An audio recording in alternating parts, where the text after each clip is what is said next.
Why is email etiquette important?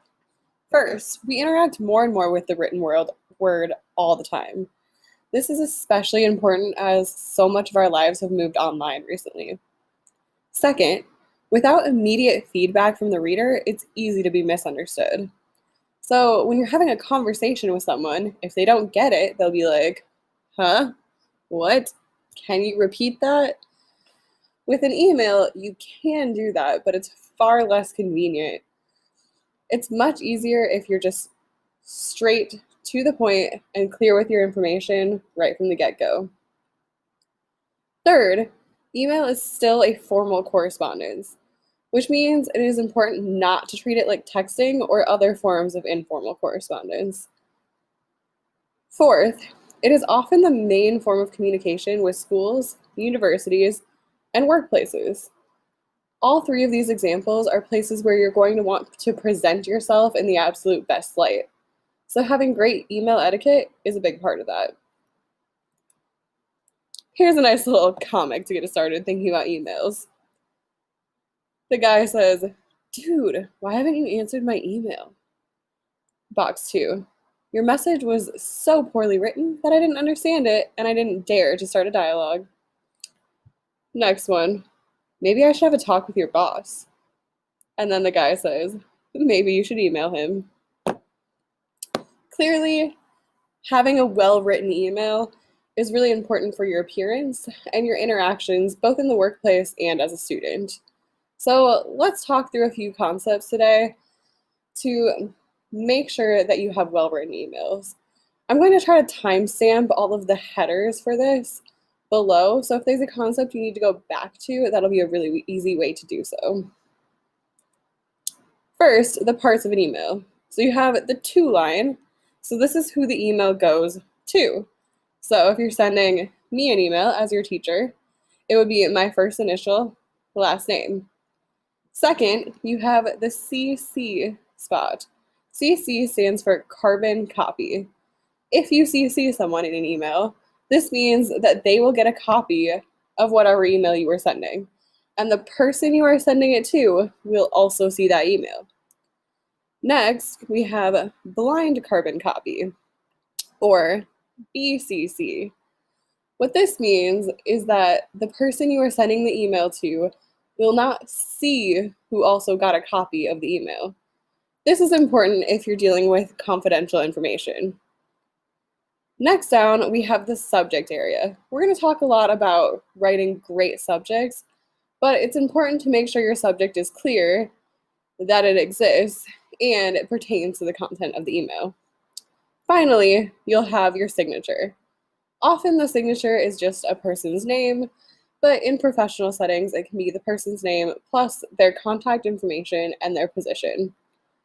I created my email signature using an application called YStamp, which is just a Google Chrome extension. If you're interested, I'll try to link that website below.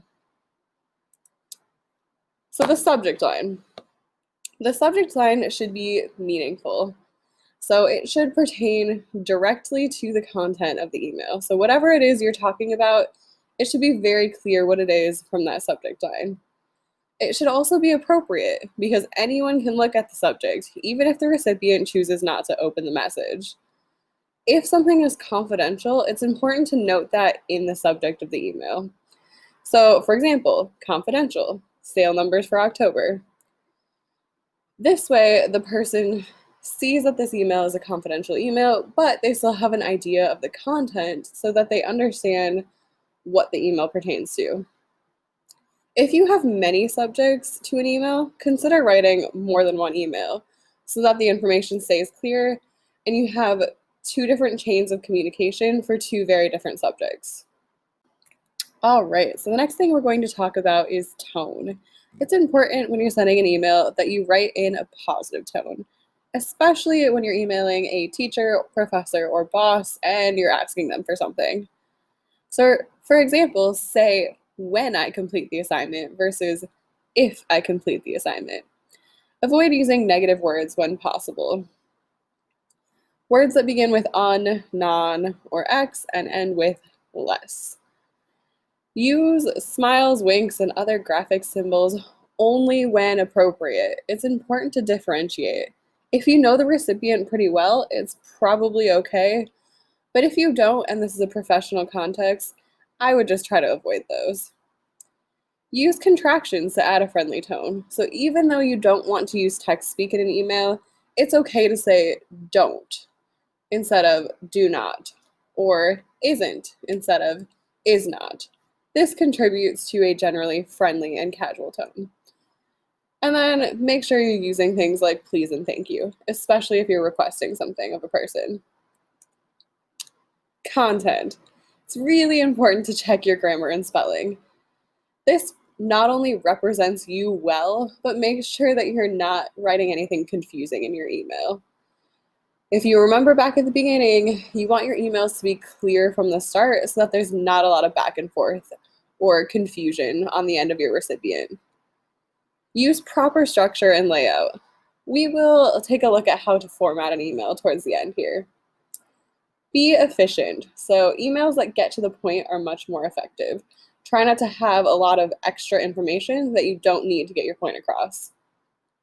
Address all the questions or concerns to avoid delays. So if you're responding to somebody's email, try to address as much of the questions as possible so that you don't have to have a continued email chain. Read the email before you send it.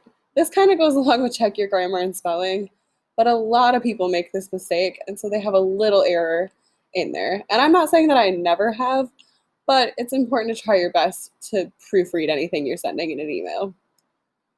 Please don't abbreviate. So don't use abbreviations or text talk unless it's something that is related to your industry or where you're at and that you know the recipient is going to understand. But as a general rule, avoid abbreviations. Finally, try to keep the email brief, so one screen length at most. This kind of goes back to the idea of subject. If you have 3 or 4 different subjects in an email, consider breaking that email down and sending 3 different emails. So some content don'ts. Don't use sarcasm or rude jokes. Don't respond if you're upset. So if you get a really angry email or something that frustrates you, take some time to cool off and consider an appropriate response. Don't attach unnecessary files. So if it's something that the person doesn't need, don't attach it to the email. Don't attach untitled files. As somebody who receives files a lot from students, this is really frustrating because it makes it a lot harder to organize those files for myself. Don't use all capitals unless it's absolutely necessary. Don't leave out the message thread. So if you're talking about the same topic, stay in the same email thread. Don't use super long, superfluous, unnecessary sentences. And don't include things that are irrelevant. So keep everything in the email necessary to the email. Let's talk all about attachments. So when you're sending an attachment in the email, include in the email the file name and what it contains. So for example, you could say something below, or something like, below you will see project 3 proposal.doc with my proposal. In the quotation marks is the exact file name. Do not send any documents called untitled. Notice I said this twice. It's important. And then make sure you know the person if you're opening an attachment that you're receiving. Attachments are an easy way to get viruses onto your computer or your web browser. Let's talk about your signature. So in your signature, you should identify yourself, keep it short, and if you include a quote or a tagline, make sure it's appropriate for everyone to see. Your signature should represent you, but also be appropriate for the context that you're sending emails in. What's in a name? So if you're sending emails in a workplace or school context, often you will have an email address assigned to you from your workplace or school. But most of you probably also have personal email addresses. So what does your email address say about you? So If I was still using the email address I had back in like 5th grade, coffeelover95@gmail.com, to do all my professional correspondence, that probably wouldn't be very great. Your email address should be appropriate for the audience. When you make that professional address, consider just using your first initial and last name, or some variation of that. My personal email address now is just my first name dot my last name at Gmail, and that seems to work pretty well. There are 10 elements of a highly effective email. I got this from a really awesome article about how to email your professor without being annoying, and adapted it a little bit for a school context. So this is a teacher edition, but you could use these 10 elements regardless of who you're emailing. So start with a salutation.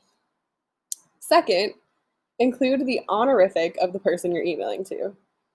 This is important because you need to know who you're talking to. For example, Mr., Mrs., Doctor, Professor, know what their title is. Third, include their name. Make sure you're spelling their name right. That will not set a great tone for your email if you start off with that spelling mistake.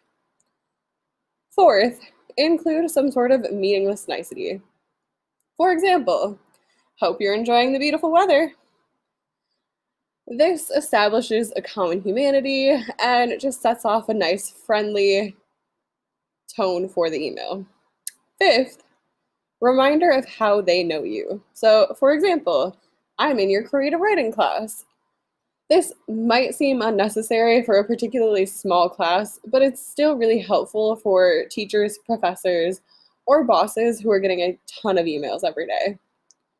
Sixth, include the reason for your email. Seventh, prove that you tried to answer the question that you're asking. So say something like, I asked a peer, or I asked a fellow teacher, or refer to number 8, say that you checked the syllabus or assignment prompt. Many teachers or professors, if you don't say this in your email, will respond immediately with, check the syllabus or assignment prompt. Often, the information that you're looking for is right there. Prove to them that you looked and you still couldn't find it. Ninth, restate their request so that they know what information you're looking for, and their response to you can be short and to the point.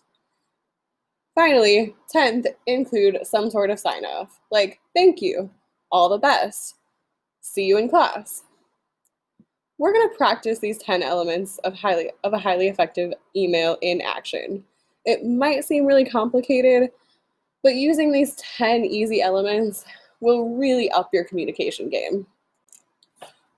Now that we have talked a lot about emails in general, let's practice sending one. So in your Gmail window, you're going to click the Compose button, and you're going to start by typing in the email of the person you are sending it to. So this is a fictional email, so I have a fictional professor's name in there.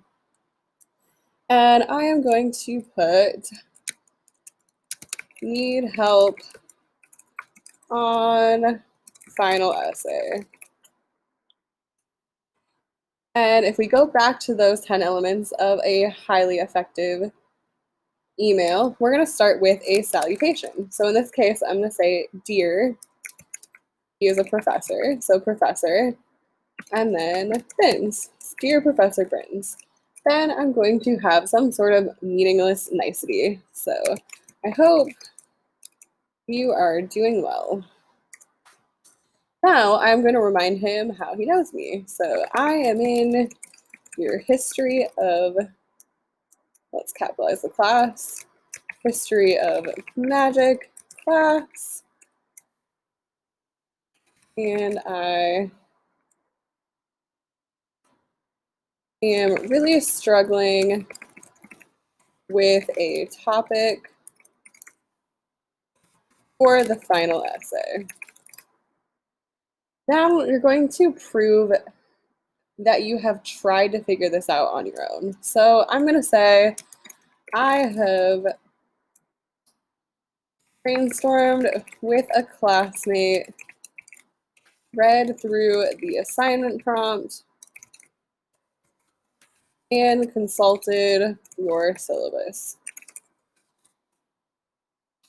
Then I'm going to restate the request. I am still stuck and could really use some help making sure I have an awesome topic.